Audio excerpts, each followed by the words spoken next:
এমন একটি ওইজা বোর্ড, যে ওইজা বোর্ডটা দিয়ে আপনি আত্মা বা স্পিরিচুয়ালের সাথে কন্ট্যাক্ট করতে পারবেন এবং তাদের সাথে কথা বলতে পারবেন। আর ওই ওইজা বোর্ডটি খুঁজে পায় কিছু বন্ধু, তারা ভূতের আত্মাদের সাথে কথা বলে, তারপর তাদের সাথে যেই ঘটনাগুলো ঘটে এগুলো দেখলে আপনার মাথা কেঁপে যাবে। তো খুব বেশি ইন্ট্রো না দিয়ে আমরা বরং মুভিটাকে স্টার্ট করে দিই, আপনারা দেখতে শুরু করুন। এই গল্পটা শুরু হয় ড্যাবি নামের একটি মেয়েকে দেখিয়ে। সে যখন তাদের বাড়ি সাফসাফাই করছিল তখন সে ওইজা বোর্ড নামে একটি যন্ত্র দেখতে পায়। সে ছোটবেলায় তার বান্ধবীর সাথে এই ওইজা বোর্ড নিয়ে খেলা করেছে। আর এই ওইজা বোর্ডের অসীম ক্ষমতা হচ্ছে যে এটা দিয়ে আপনি যে কোনো আত্মার সাথে আপনি কথা বলতে পারবেন। আর এটাকে বন্ধ করার জন্য লাস্টে গুড বাই বলাটা খুবই জরুরি, না হলে ভাই এই যন্ত্রটা বন্ধ হবে না। এরপর ড্যাবির কাছে একটি কল আসে। কলটা তার বান্ধবী করেছিল, যার নাম হচ্ছে লিন। সে তার বাড়ির বাইরেই দাঁড়িয়ে রয়েছে, তাই তাকে বাইরে দেখা করতে বলে, কারণ তারা আজকে ফুটবল ম্যাচ দেখতে যাবে। এরপর ড্যাবি ওই ওইজা বোর্ডটাকে আগুন ধরিয়ে দেয়, বাড়ির নিচে চলে আসে। ড্যাবি বলে যে আজকে আমি ফুটবল ম্যাচ দেখতে যেতে পারবো না, কারণ আজকে আমাদের বাড়িতে কেউ নেই, আমরা বরং কালকে দেখা করি, ঠিক আছে? এরপর ড্যাবি বাড়িতে এসে ডিনার করতে থাকে।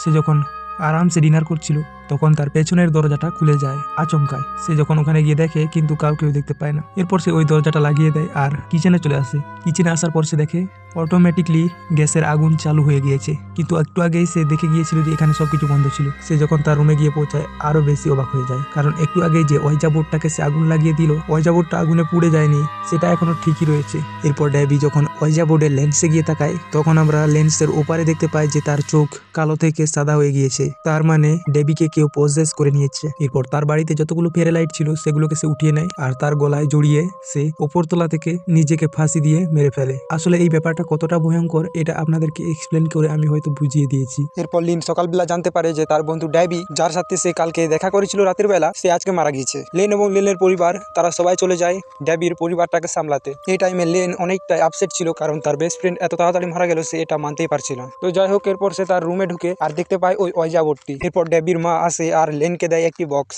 যে বক্সে তাদের ছোটবেলার কিছু জিনিস রয়েছে। লেন ওই বক্সটাকে তার বাড়িতে নিয়ে আসে। এরপর সে যখন বক্সটাকে খুলে দেখে সেখানে অনেকগুলো জিনিস ছিল, এমনকি ড্যাবির একটি ভিডিও ছিল, যেটা সে দেখে অনেক আনন্দিত হয়। পরের দিন লেন স্কুলে যায় এবং তার ছেলে বন্ধুকে বলে যে আমার মনে হয় ড্যাবি মারা যায়নি, আমি তাকে নিজের আশেপাশেই অনুভব করি, মনে হয় সে আমাকে কিছু বলতে চায়। আর হ্যাঁ, আমিও তার সাথে কথা বলতে চাই। এবার তারা কি করে যে কথা বলার জন্য তারা ওই ওইজা বোর্ডটাকে আবারও ইউজ করে। এরপর লিন তার কিছু ছেলে বন্ধু এবং তার বোনকে নিয়ে ওই ওইজা বোর্ডটাকে ট্রাই করার জন্য যায়। সেটা আবার কোথায় জানো? ড্যাবিউর বাড়িতে, কারণ তারা মনে করছিল যে ড্যাবিউর আত্মাটা হয়তো তার বাড়িতে রয়েছে। এরপর লিন ওই ওইজা বোর্ড এবং যেই এক্সারসাইজগুলো ছিল সেগুলো সে নিয়ে আসে। এরপর তারা সবাই ওই ওইজা বোর্ডটি খেলা শুরু করে।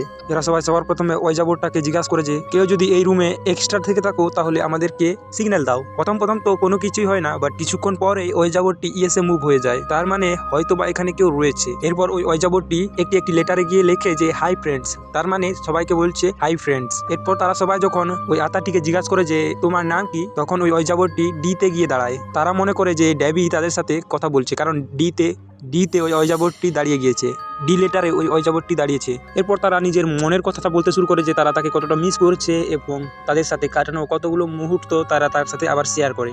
আর এরপর এই গেমটা শেষ করার জন্য তারা ওই ওইজা বোর্ডটিকে গুড বাই বলে আর সবকিছু শান্ত হয়ে যায়। আর তখনই আমরা দেখি যে ওই বাড়ির লাইটও চলে গিয়েছে। এরপর তারা ওই বাড়ি থেকে নিজেদের বাড়িতে চলে যায়। আর ওই দিন থেকে তাদের সব থেকে খারাপ সময় শুরু হয়। তাদের সাথে অদ্ভুত ঘটনা ঘটতে থাকে। যেমন এদের এক বন্ধু ট্রেভার, সে একদিন এক জায়গায় যাচ্ছিল, তখনই তার সাথে টলির একটি অ্যাক্সিডেন্ট হয়ে যেত, বাট সে একটু সাইড হয়ে যায়, যার কারণে অ্যাক্সিডেন্টটা হয় না। কিন্তু ওখানে লেখা সে দেখতে পায় যে হাই ফ্রেন্ডস। এমনকি তাদের গ্রুপে যারা এই গেমটা খেলেছিল তারা সবাই হাই ফ্রেন্ডস দেখতে পায়। পরের দিন সকালবেলা তারা এই বিষয়টা নিয়ে কথা বলছিল। তাদের মধ্যে লিন বলে যে হয়তো বা ড্যাবি আমাদের কিছু বলতে চায়, আমরা আবার ওই ওইজা বোর্ডটি খেলবো। এরপর রাতের বেলা তারা সবাই ড্যাবির বাড়িতে চলে আসে এবং তারা আবারও ওই ওইজা বোর্ড গেমটি খেলতে শুরু করে। তারা সবার প্রথমে ওই আত্মাটিকে জিজ্ঞাসা করে তোমার নাম কি ড্যাবি, আর তখন ওই ওইজা বোর্ডটি নোতে মুভ হয়। মানে তারা সবাই যে আত্মাটির সাথে কথা বলছে ওটা ড্যাবি ছিল না, সে তো অন্য কোনো আত্মা। এরপর ওই ওইজা বোর্ডটি একটি লেটারে গিয়ে পৌঁছায় আর লেখে যে রান, মাদার ইজ কামিং, এর মানে তোমরা সবাই পালাও, মা আসছে। এই লেখাটা দেখার পর ওই ওইজা বোর্ডটি উপরের দিকে উঠতে শুরু করে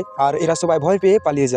এরপর লিন ওই ওইজা বোর্ডটিকে নিয়ে রিসার্চ করে দেখে যে ওই ওইজা বোর্ডটি ড্যাবিউর ছিল না, ওই ওইজা বোর্ডটি হচ্ছে একটি পুরনো কোনো লাক্সারি ফ্যামিলির, ওই রয়্যাল ফ্যামিলির অনেকগুলো মানুষ মারা গিয়েছে, কিন্তু তাদের একটি মেয়ে যে কিনা পাগলা গারদে এখন বন্দী রয়েছে। এরপর লিন কি করে ওই পাগলা গারদে যায় ওই মহিলাটির সাথে দেখা করতে, আর তার কাছ থেকে সে জানতে পারে যে তারা যে আত্মাটির সাথে কথা বলছিল ওই আত্মাটির নাম হচ্ছে টরেস, আর সে হলো এই পাগল মহিলাটির বোন, যে কিনা ছোটবেলায় মারা গিয়েছিল কারণ তার আত্মার সাথে বেস্ট কানেকশন হয়ে গিয়েছিল, আর আত্মারা মিলে সবাই তাকে খুন করে। মারার আগে তার মুখ তারা সিলাই করে দেয়, কারণ তার মুখে অনেক বেশি সুপার পাওয়ার ছিল। আর এই পাগল মহিলাটি বলে যে চিরকালের জন্য যদি তোমরা এই ওয়াইজাবোর্ডটিকে খতম করতে চাও, তাহলে আমার বোনের যেই মুখটা আছে ওইটাকে তোমাদেরকে, ওই সেলাইটিকে তোমরা খুলে দিলেই এই দুনিয়া থেকে আমার বোনের আত্মাটা চলে যাবে, আর তোমরাও এই প্রবলেম থেকে বাইরে বেরিয়ে যেতে পারবে।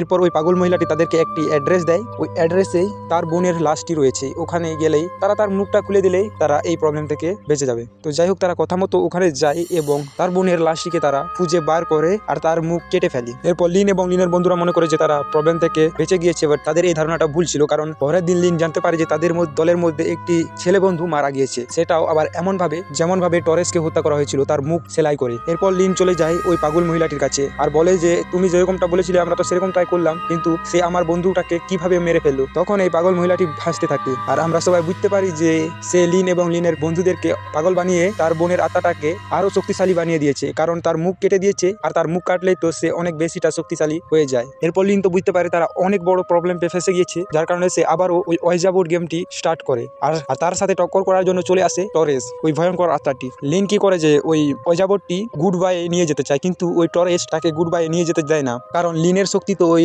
টরেসের কাছ থেকে বেশি নয়। লিন হচ্ছে অতি সাধারণ মানুষ আর টরেস হলো সর্বকালের সেরা আত্মা, আর যেহেতু তার মুখ খুলে গিয়েছে সে আরো বেশি শক্তিশালী। তখন ওই টরেসকে পাতা দিতে চলে আসে ড্যাভি, মানে তাদের বন্ধু, আর ড্যাভিউ এসে লিনকে সাহায্য করতে থাকে আর তারা দুজনে মিলে ওই ওয়াইজাবোর্ডটি গুড বাই নিয়ে যায়, সাথে ওই ওয়াইজাবোর্ডটিকেও আগুনে জ্বালিয়ে দেয়, যার কারণে কি হয় ওই টরেস নামের আত্মাটিও জ্বলে পুড়ে খাক হয়ে যায়। এরপর আবার ওই ওয়াইজাবোর্ডটিকে দেখানো হয় আর সেটা লিনের বাড়িতে ছিল। লিন ওই লেন্সের উপরে যখন তাকায়, আমরা আগে জানতাম যে ওই লেন্সের উপরে তাকালে আপনি পজেস হয়ে যাবেন, কিন্তু এইবার সেটা হয় না, কারণ সেই আত্মাটি এখন চলে গিয়েছে। আর এইটা দেখিয়ে আজকের মুভিটা এখানে শেষ হয়ে যায়। তো কমেন্ট করে জানান যে ভিডিওটা কেমন লাগলো।